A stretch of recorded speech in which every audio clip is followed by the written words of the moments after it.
tennis tag. Isn't it just the sport of all time? In all honesty, it's probably become my favourite of the event minigames now. Turning a tennis ball into a particle accelerator just makes my monkey brain have neuron activations. Something that makes me really like it is that the rewards for participating are actually really good compared to other events. A free rainbow Loomian, although it is one without a wisp bottles, some pretty good discs, great saddles, and of course what is probably the most useful item here for most people, power fruits. Using a power fruit on one of your Loomians instantly gives it all the experience needed for it to reach the next level, and they're being sold in bulk here. Most people would probably just buy the bundle and move on with the day, but I'm not most people, so when I saw that the bundle came back in the 2025 Loomunity Park event, I knew I had to do something stupid with this. Level 50. Most Loomians eventually make it to this milestone, but through normal and efficient means such as grinding EXP hotspots. This is a series of videos where I throw efficiency out the window in favour of training Loomians to the level cap through the weirdest and most unusual methods that I can think of. This is the max level gauntlet. So, how exactly is this gauntlet going to work? For 180 tennis tickets at the Tennis Tag Exchange, you can purchase a bundle of 10 power fruit. You can only buy this bundle once per account, which would be fine if not for two problems. Problem 1. I only have access to 3 accounts that are far enough in the game to be able to access Tennis Tag, so I'll need to play through the game at least twice more if I want to be able to complete this gauntlet. Problem 2, I will be going to very soon, and the event will end during my 36-hour travel period, so I have to get this done like yesterday. Don't you just love an artificial time crunch put onto a video due to poor planning? I'm really pulling a game dev YouTuber move here now. Anyways, the gauntlet officially started on the 2nd of July 2025. Obviously I had already played a bit of the event before this, so I spent all of the tennis tickets that I had accumulated, threw out the ones that I couldn't spend, and started abusing this poor tennis tag Gexplode. If we're being for real though, this was the first time I actually sat down to play the event instead of just skimming over what was added. In the last week of it, okay, I was busy, man. Earning tennis tickets is very simple. You get 1 ticket if someone on your team gets a tag, 5 tickets if you get a tag, 5 tickets if your team wins but you've been tagged, and 10 tickets if your team wins while you're still on the field. If you have good reaction time and have a bit of luck, you can rack up tennis tickets pretty fast. I also decided that I'd track how long it took me to afford the power fruit on each account. Whoever has the fastest completion time will be crowned 2025's best tennis tagger ever, and yes, this is absolutely the best way to find out who that is. While we're here, I just wanted to quickly touch on how absolutely diabolical the NPCs can be in this minigame. When you're playing with some real people, tennis tag is pretty much fine, but if you're only playing with the NPCs, which happened a lot especially later in this event's runtime, the game can be hell.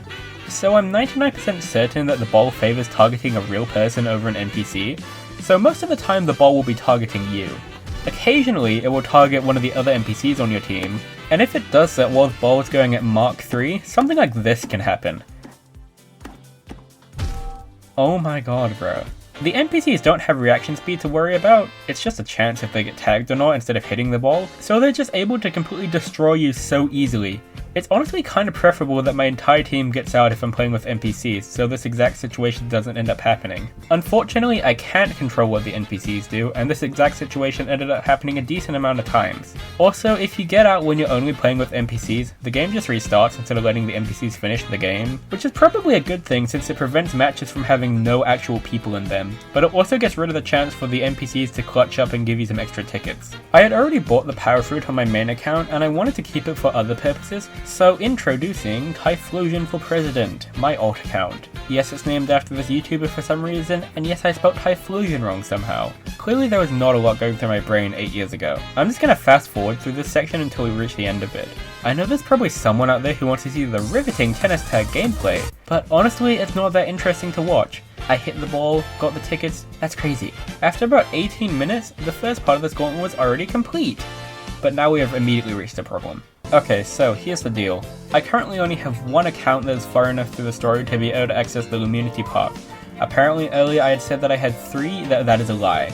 And in total, I need 5 accounts to complete this gauntlet. If you didn't know, all of the teleport locations in the RTD, including the event locations, require you to have the first Battle Theater medal in order for them to be used. I assume this is to prevent mass botting of the multiplayer-based servers, but it also means I now have to get 4 accounts past the first theater to finish this gauntlet. Well, it's time for a major side quest. Since I have to play through the game multiple times and I was already keeping track of how long it was taking me, might as well turn this into a mini time trial competition against myself. Of course we have a lineup of only the most prestigious tennis tag players competing today. Let's have a look at who our first contestant is. This is John Tennis Tag, brother of John Loomian trainer and also the greatest speedrunner to ever exist. No, you're not getting any more context from besides this. There's none. So we're going to be doing all of these runs with Snowcup, since the last time I checked it was the best Loomian for first theater runs. The ice type is really good before the first theater, and once I get Snowdozer on the final fight of this run, it kinda just snowballs out of control. I'd like to go fast through these runs, but I'm not going for the world record speedrun or anything, so I spent my time picking up the small meds in the Loomian lab just as some security in the harder fights. Snowcup doesn't have any sort of trouble with the trainers on Route 1, but it's pretty important to note here that you shouldn't skip too many of the trainers throughout your run, or else you'll be too underleveled to comfortably win some of the harder fights and you'll waste a big bunch of time. Snowcup and its ice-type stab moves let me breeze through the trainer fights in Gale Forest, and at about the 14-minute mark we reach the corrupted Dusket fight. If we're comparing this to the current fastest runs, about 4 minutes ago they would have already been doing this. Damn. The fight can be a bit luck-based if you're too low of a level, but basically just spam Flurry and use your meds if your health bar gets near red. I got pretty lucky in this fight and almost immediately gave the Dusket Frostbite, which deals damage to it at the end of every turn and lowers its ranged attack. Although it did kinda slow me down since Frostbite adds another text box every turn, it hard carried me here, letting me live without needing to heal and saving a bunch of time. After the fight I went and picked up the Kabunga coffee, which probably isn't optimal at all, but honestly it's just nice for me to have in this run. I then walked into and immediately walked out of the school building and made my way to Route 3 at the 20-minute mark. This place has Geklo and a lot of wild grass. You can get pretty unlucky with the encounters here, but fortunately I did not. A few minutes later I made my way over to Sylvan City and just quickly walked in and out of the Loomian trainer station. Pretty big time loss and you shouldn't be doing this in an actual run, but again this is a friendly competition against myself and I would get very annoyed if I lost at the Battle Theater and it sent me all the way back to Chessma Town because I didn't heal in Sylvan or something. In the Battle Theater I completed the first puzzle extremely easily because dude, how do you mess this one up? The first trainer's ego was kinda bulky and took me a couple hits to knock out, but it wasn't anything overly difficult. The second puzzle went just as well as the first one, and the trainer fight was pretty much exactly the same. Mid-fight I learnt Snowdozer, which can be a big help for the Battlestar fight if used correctly. I rapidly developed dementia and completely forgot how to solve the third puzzle, which lost me a bit of time, but now we're on to the Battlestar fight with Naya. I forgot to heal after the second fight, so I went into this one slightly damaged, which isn't ideal, but surely it'll be fine. I started by clicking Snowdozer and just let it run loose on the first Geklo. It took 3 Snowdozer hits to knock it out, but each hit doubles the move's base power. So it starts off at 30 base power, and then after 5 hits it ends at 480 base power, which is honestly crazy, but also deserved since you're locked into using Snowdozer for 5 turns and you're basically a sitting duck there. Luckily enough, the 4th turn of Snowdozer one-hit the second Geklo, and while the Klep type got me pretty low, it can't really do anything against a 480 base power stab move. Now I may have won the first Battle Theater fight, but the timer is still ticking. I still have to do what John Tennis Tag is actually most well known for, which is Tennis Tag. Teleporting to the Loomunity Park, I rushed over to the Tennis Tag court and just started whacking away. At this point the run kinda becomes luck based. It's really easy to get obliterated by a rogue flying tennis ball, especially when you're going against NPCs. Also, while we were watching the footage, I noticed this guy who was just blatantly fly hacking. Very odd choice of game to do this in, honestly. Using my super incredible tennis tag skills, I quickly reached the 180 ticket threshold, bought the power fruit, and stopped the timer with it clocking in at about 53 minutes and 11 seconds. Roughly. I didn't have a true speedrun timer for this video, so we're just going with approximate video length for this. Anyways, honestly that's a pretty alright time, and with the help of my main account to trade with, I was able to get the subject of this gauntlet to level 21. Oh yeah, the subject today is this random Kabunga. No idea why I chose a Kabunga, besides it just being a funny little guy. It also currently doesn't have a name, so by the end of this we'll see if I can think of something that's actually funny for it. Our next competitor is This guy. The cousin that nobody likes. I think the correct way to pronounce it would be something like Chuan. that. But the entire time, for some reason, I was just calling him Juan Tenorian Trainer, so that will forever be his name, even if it doesn't make sense. This run was obviously largely the same as the previous run, so for the most part I'll just be skimming over this and only talking about the interesting parts so I don't fully repeat myself. Once again, I chose Snowcub and blasted through the trainers on Route 1. I quickly passed through Chesma Town, only stopping to get the Kabunga coffee. Gale Forest was no challenge at all, and in no time I had made the corrupted Dusket fight once again. On the first turn I got really unlucky and flinched, which was super annoying. I didn't take much damage from the hit, but not being able to do anything for a turn in this fight sucks. I got very lucky on the next turn though, and gave the Dusket Frostbite, which like I said earlier is huge. The Dusket wasted a turn by using Final Ruse while it was in no danger of being knocked out, but then it flinched me again! It then proceeds to flinch me for a third time! Oh my god. Thankfully it was in a pretty bad spot after this with no energy left, so after I healed my Snowcub up I was able to easily knock it out. Route 3 went pretty much exactly the same as how it did in the first run, with me defeating the first few trainers on the way to level up, and I reached Sylvan City about 21 minutes in. The top runs would have been done with the game by now, Jesus Christ! The first puzzle was no issue to solve, and the first trainer was also no issue to defeat. The second puzzle was completed just as quickly, and the second trainer went down pretty easily too, although I did have to heal mid-fight. Snowcub reached level 15 during the battle, giving me access to Snowdozer for the final fight. I used a guide for the final puzzle so I actually completed it in a reasonable amount of time, and just like that it's time for the Naya fight again. For some reason on this fight I decided to be weird and I spammed Flurry to defeat the Geklo instead of using Snowdozer. I did this again for the second Geklo, but then when I got it to red I actually started using Snowdozer.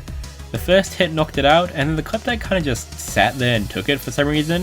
If it had managed to get a Sharpen off, then I would have been absolutely cooked, but I guess the AI just decided to be nice today. Now with the first medal obtained, it's time to hit the tennis court. There's not really much to touch on in the tennis portion of the run that I haven't already covered. I was kinda getting destroyed by the NPCs at first, but eventually I found my footing and reached the 180 tennis ticket threshold in a respectable 52 minutes and 19 seconds. Roughly a minute faster than the last run, putting Juan Tenorian Trainer at the top of the tennis tag speedrunner leaderboard. Unexpected, but pretty cool. Our third competitor for the day is the Gongler 7. Greatest name of all time, I know. I actually decided to use Dripple instead of Snowcub for this playthrough. I thought it would be a major time loss, but honestly it beats doing the exact same thing for a third time. Unlike Snowcub, Dripple doesn't actually have any moves that are super effective against any of the early game Loomians besides Geklo and I guess Babor too, so battles are inevitably going to be a bit harder and it would take a bit longer to knock stuff out. Route 1 was still easy to clear despite this, although I did take a bit more damage than last time. Gale Forest went similarly, but I did have to go back to the trainer station midway through to heal in order to preserve my meds for later. The Dusket fight was pretty different compared to the other runs. Dripple gets the move Mind's Eye really early, which raises its ranged attack stat once for each use, so I set up 2 of those before starting to attack. Unfortunately, I got flinched and then dazed immediately, which got me really low and forced me to spend a turn healing. After that though, there wasn't really anything the Dusket could do against me, and then it went down 2 turns later. I think at this point I must have realized I was super behind pace and there was no chance of me getting a record here, cause for some reason I decided to goof off and go into this guy's house and then find an item box before I continued on. When I eventually made it to Route 3, it went very well. Dripple is weak to Geklo's electric attacks, but Water is super effective against both the Geklo and Babor found here, allowing me to quickly sweep through everything. I got to Sylvan City, quickly healed up, and headed straight for the battle theater. The first 2 puzzles and battles went pretty much exactly the same as they did in the last 2 runs, so I'm just gonna skip over them and go straight to the Naya fight. First up was Geklo, number 1, which I got down to half health with 1 spray. I didn't set up turn 1 because I was worried about being hit with an electric move, but it used Shine, so I felt safe enough to set up on the next turn. Unfortunately, when I did, it actually decided to use an electric move, so I had to heal. I ended up knocking it out on the next turn, but before I could, it got another hit in, which left me at extremely low health. The next Geklo came out, and because of my health situation, I could do literally nothing against it. I had to heal, but every time I did, it just hit me again and I went back down to red. I decided I would just give up before I wasted any more meds and redo the fight, which is very annoying and big waste of time, but this run was already so far behind the others, so it doesn't really matter if I extend it a bit more. Okay, Naya attempt 2. I lost again. Same with attempt 3, and clearly trying to get by at the lowest level possible is not working. Welcome to the world's slowest speedrun ever, which now includes a grinding segment. How delightful. I would not care at all if this was just a regular playthrough, but it was so annoying when I had to go at least somewhat fast, but also grind at the same time. I ended up leveling up my dribble until it evolved into a Reptide, and at that point I could just very easily sweep the fight. These tiny creatures simply could not do anything against my giant fish. Thankfully, the tennis tag segment ended up taking far less time than the rest of the run did. I got the 180 tickets and finally ended the run with a total time of 87 minutes and 45 seconds. Wrap it up guys, Gongler's washed, get him out of here. With this, Juan Tenorian Trainer is still in the lead, with John Tennis Tagger trailing close behind him, and the Gongler is just so far behind. And now, we're on to the fourth and final playthrough of this gauntlet. Or are we? There won't actually be a fourth playthrough, but there will be a fourth tennis tag segment. Let me explain. So I started the gameplay for this gauntlet at the start of July, and the Loomunity event ended on the 8th. Over a week to do this, that's more than enough time.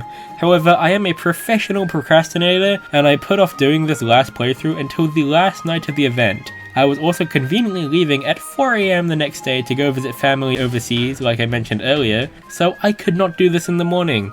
I was very sleepy and did not want to do an entire first theatre playthrough again, but luckily I remembered I actually did have another account that was already past the first theatre. I wasn't lying before. Welcome Glaceburn 10 a day, which is actually the account I used to do the Playing Loomian Legacy for 10 minutes a day series. This account is going to be disqualified from the speedrun leaderboard because obviously it didn't do a full run. However, it took about 25 minutes and a half to get the 180 tickets. Just a quick side note before we move on, I may or may not have completely forgotten about that series. I meant to take a quick break from the playthrough before coming back to it like a week later, but I have not touched this account for over a year and a half outside of this gauntlet. I do feel pretty bad for leaving this series unfinished for so long, so to make up for it, whenever Route 9 eventually ends up releasing, I will go back and finish up that playthrough with the new Route 9 stuff as well. And then I guess whenever Frostvale comes out, I'll continue that series. The gauntlet's just about done though, so let's go look at that, that's more interesting. Turns out I had actually forgotten to use the final power fruit when I got them, so I guess technically you could say I hadn't finished this gauntlet for like 5 months. A quick trade and trade back later, and there we have it, level 50 Kabunga from only playing tennis tag. Or actually I decided to evolve it into a wiki because why not? And I finally gave it the name Ball, which I feel is pretty fitting given how the ball was the way it leveled up. Before I roll the outro here, thank you for watching this very weird video. I know it's kind of unstructured, but thank you for watching it still.